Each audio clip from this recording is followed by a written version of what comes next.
বলে খাওয়া তো এটা বুখারী শরীফের হাদিস। শেষ ভালো যার সব ভালো তা।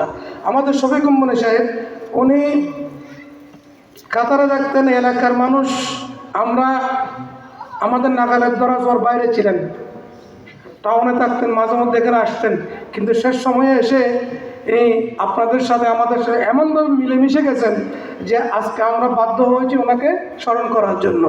সব চাইতে এক নম্বরে উনি কাজ ধরেছেন এলাকায় এই মসজিদের রূপকার, এটাকে বহুতল করে এই মসজিদ নির্মাণ করেছে, পুনঃসংস্কার করেছেন। এলাকার সকলের সর্বাত্মক সহযোগিতা নিয়ে, যুবক তরুণ ভাইদের সার্বিক সহযোগিতা নিয়ে, মুরব্বীদের বুদ্ধি পরামর্শ নিয়ে যে মিনারার কথা বলা হচ্ছে, ইসলামের উজ্জ্বল নিশানা হচ্ছে মিনারা, গম্বুজ। ভারতের মধ্যে, ইন্ডিয়ার মধ্যে যারা গিয়েছেন দেখেছেন সেখানে প্রায় জায়গাতে যেগুলো হসপিটাল, বড় অফিস দপ্তর সব জায়গাতে কিন্তু গম্বুজ, সেখানে পুরনো স্টাইল। কারণ ভারত তো 1193 খ্রিস্টাব্দ থেকে 1857 খ্রিস্টাব্দ পর্যন্ত টানা 665 বছর, প্রায় 700 বছর ধরে মুসলমানরা শাসন করেছেন, ব্রিটিশ শাসন করেছেন 89 বছর। বর্তমান যারা হিন্দুরা এই ভারত শাসন করছেন মাত্র 78 বছর। তো মুসলমানের ঐতিহ্য হচ্ছে মিনারা, গম্বুজ, এগুলো মুসলিম ঐতিহ্য। তো আমাদের আলহাজ শফিকুর মনি সাহেব এই এলাকার কৃতি সন্তান, এই মসজিদের রূপকার। শফিকুর মনি সাহেবকে আল্লাহ জীবনগুলো মাফ করুক, জান্নাত বকশিশ করুক। এবং উনি এই মসজিদকে সৌন্দর্য বর্ধন করেছেন, সৌন্দর্য মণ্ডিত করেছেন। এইগুলো এনার জীবনের শেষে এসে মানুষ শেষ বলতে সব বলতা শেষে এসে মসজিদের সাথে সম্পৃক্ত হয়েছেন। আমাদের প্রথম মনজুর সিনিয়র মাদ্রাসার সাথে সম্পৃক্ত হয়েছেন। মাদ্রাসার উন্নয়ন কাজে ওনার অবদান যথেষ্ট রয়েছে, অপরিসীম রয়েছে। আমি মাদ্রাসা প্রথম মনজুর সিনিয়র আমাদের পরিবার পক্ষ থেকে এবং আমাদের এলাকার পক্ষ থেকে এনার আত্মার মাগফিরাত কামনা করছি। তার উত্তরাধিকারী যারা আত্মীয় স্বজন রয়েছেন সবাইকে ধন্যবাদ জানাচ্ছি। আজকের এই স্মরণ সভা, দোয়া মাহফিল যারা আয়োজনকারীদেরকে আমি ধন্যবাদ জানাচ্ছি, কৃতজ্ঞতা প্রকাশ করছি। মানুষ মরে যায় কিন্তু মানুষ কর্মের মাধ্যমে বেঁচে থাকে, মানুষ তার কর্মের মাধ্যমে বেঁচে থাকে, কর্মের মাধ্যমে মানুষ অমর হয়ে থাকে।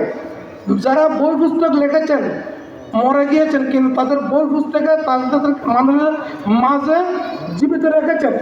তো এইভাবেও আচ্ছা ঠিক আছে, ধন্যবাদ। তো আমাদের শফিকুর মনি সাহেব এই মসজিদের কাজটা করেছেন। মসজিদ হচ্ছে পৃথিবীর সেরা স্থান। আমাদের বাংলাদেশে 3.5 লক্ষ মসজিদ রয়েছে, পৃথিবীতে 25 লক্ষের অধিক মসজিদ রয়েছে। আমাদের হাটাজারি উপজেলায় 420টি মসজিদ রয়েছে, তার মধ্যে একটি হচ্ছে এই মসজিদ। তো আল্লাহর মসজিদের খেদমত করতে পারা এটা কিসমতের বিষয়। ওনাকে আল্লাহ হয়তো কবুল করেছেন, সেই জন্য মসজিদের গোলামি আর খেদমত করার সুযোগ হয়েছে। আল্লাহ কবুল করেছেন, সেই জন্য ওনাকে আল্লাহ ফতেহুর মনজুর ইসলাম সিনিয়র মাদ্রাসার খেদমত আর গোলামি করার সুযোগ হয়েছেন। আমি আহ্বান জানাবো আর ইনার মতো এনার বন্ধুমহল যারা রয়েছেন, কলিগ বৃন্দ, আত্মীয় স্বজন, এনারাও যাতে এনার উত্তরসূরি হয়ে মসজিদ মাদ্রাসার গরিব দিকে মেহনতি মানুষের খেদমতে এগিয়ে আসেন। গরিব মানুষ আগে হয়তো এনাকে পাইত না, কিন্তু আস্তে আস্তে শেষে এসে এমনভাবে ধরা দিল সর্বস্তরের মানুষ এনার সাথে কথা বলার সুযোগ পেয়েছেন। আমি অসুস্থ হয়েছিলাম, আমাকে দেখার জন্য রোজার মধ্যে গত রোজার আগের রোজায় আমার বাসায় বড় গাড়ি এটা নিয়ে গিয়েছেন। গিয়াসুদ্দিন ওর অভিজ্ঞতা আছে, ধন্যবাদ জানাচ্ছি। গিয়াসুদ্দিন সহ পুরো গাড়ি ঢুকে ফেলেছেন, ওটা নালার মধ্যে ভরে গেছে গাড়িটা। সেখানে আমি অপারেশন হয়েছিল, তো আমার সাথে ইফতার করেছিলেন ওই দিন। এক কি আল্লাহ মহিম ইফতারি ছিল, সোনা পেঁয়াজে মুড়ি না ইফতারি ছিল সেদিন। তোমার শরবত কী কী দিয়ে তুমি বলতেছেন হয়তো এগুলো হচ্ছে বর্তমান লেটেস্ট মডেলের ইফতার হচ্ছে এগুলো। আমার এখনও সেই কথা কানে লাগতেছে। উনি আমার বাসায় ইফতার করে মোটামুটি স্বাচ্ছন্দ্য বোধ করেছেন। সানা পেঁয়াজ মুড়ি এগুলো ছিল না, সেটা ছিল অন্য আইটেম। তো আল্লাহ এনার সাথে আমাদের একটা মহব্বতের কানেকশন হয়ে গেল পরবর্তীতে।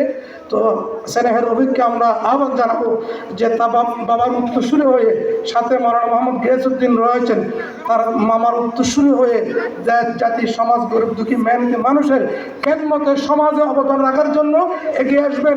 গৌসগরিব বাংলাদেশ ফতুর ইউনিয়নের অধীনে এই বক্তব্য শাখার সবার জন্য মনে গৌসিয়ত তরবিয়তে নেশার বই দিয়েছেন, ওই দিন আমি ছিলাম মনে হচ্ছে। তো মোটামুটি উনি এই আলোচনা জামাত গৌসি কমিটি আমাদের সুন্নিয়তের কেন্দ্রে গৌসিকে মেহনতি মানুষের কেন্দ্রে শেষ জীবনে প্রচুর এগিয়ে এসেছেন। আগেও কেন্দ্র করেছেন, একটু দূরে ছিলেন, কিন্তু পরবর্তীতে একবারে পরবর্তীতে একবারে কাছে এসে গেলেন। আল্লাহ ইনার উত্তরসূরি হয়ে তার আত্মীয় স্বজন সবাইকে দিন ধর্মের কেন্দ্র করার তৌফিক দান করুন, আমিন। মানুষ মারা গেলে বুখারী শরীফের 1396 নম্বর হাদিস, ওলা তাসাব্বুল আমওয়াত ফাইন্নাম কদ আফদাউ ইলা মা কদ্দামু, তোমরা মানুষ মারা গেলে তাদেরকে গালিমন্দ করো না। এই কমবক্ত বললো খাজা বাবা বুয়া বুয়া বুয়া বললো না, তো খাজা বাবা তো ইনসান ইমানদার, উনি অফাতর পরে ওনাকে যে বুয়া বলতেছেন, গালিগালাজ করতেছেন, সরাসরি বুখারী শরীফের হাদিসের বিপরীত করেছেন। এবং আরেক হাদিসে এসেছে উযকুরু মুহাসানা মাউতাকুম ওয়া কুফফান মুসাবিহিম, তোমরা তোমাদের মৃত ব্যক্তিদের ভালো দিকগুলো আলোচনা করো এবং খারাপ দিকগুলো আলোচনা করা থেকে কি থাকো, বিরত থাকো। মানুষ মারা গেলে তাকে ভালো, তার খারাপ কিছু বলা যাবে না, তার খারাপ কিছু বলা নিষেধ শরীয়ত মোতাবেক, তার ভালো দিকগুলো আলোচনা করতে হবে। এটা হচ্ছে ইসলামের শিক্ষা, কোরআন হাদিসের শিক্ষা। ওয়ালা তাজাল ফি কুলুবিনা গিল্লাল লিল্লাযিনা আমানু রাব্বানা ইন্নাকা রাউফুর রহিম। সূরা হাশরের আয়াত নম্বর 10 হচ্ছে যে সকল ঈমানদার ভাই বোনেরা আগে ঈমান নিয়ে কবরবাসী হয়েছেন,